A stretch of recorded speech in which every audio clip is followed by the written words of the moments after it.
समस्याएं दूर करने के लिए आगे बढ़ते रहना चाहिए, रुकने से लक्ष्य तक नहीं पहुंच सकते। एक परेशान व्यक्ति ने संत से कहा, मेरे जीवन की बाधाएं खत्म ही नहीं हो रही हैं। संत उसे एक नदी किनारे ले गए और किनारे पर खड़े होकर कहा कि जब ये नदी सूखेगी तब हम आगे बढ़ेंगे। किसी भी बाधा को दूर करने के लिए हमें आगे बढ़ते रहना जरूरी है। अगर रुक जाएंगे तो कभी भी लक्ष्य तक नहीं सकते हैं। इस संबंध में एक लोक कथा प्रचलित है। कथा के अनुसार एक व्यक्ति के जीवन में समस्याएं बहुत अधिक थीं। बचपन से ही उसे परेशानियों का सामना करना पड़ रहा था। पिता का देहांत हो चुका था और बचपन में ही माता, भाई बहनों के पालन पोषण की जिम्मेदारी उसके ऊपर आ गई थी। बड़े होने पर व्यक्ति का विवाह हुआ, लेकिन शादी के बाद उसकी समस्याएं और अधिक बढ़ गईं। उसके जीवन में एक परेशानी खत्म होती तो दूसरी आ जाती थी। एक दिन वह प्रसिद्ध संत के पास गया। व्यक्ति ने संत से कहा कि मुझे अपना शिष्य बना लें। मैं परेशान हो गया हूँ, बहुत दुखी हूँ।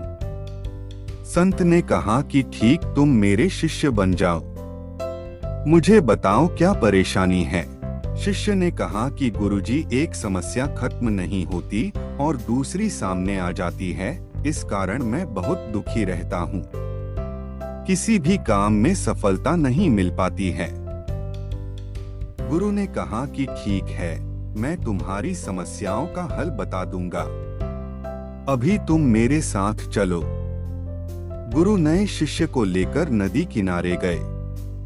किनारे पर पहुंचकर गुरु ने कहा कि हमें ये नदी पार करनी है। ये बोलकर वहीं खड़े हो गए। शिष्य भी गुरु के साथ खड़ा हो गया।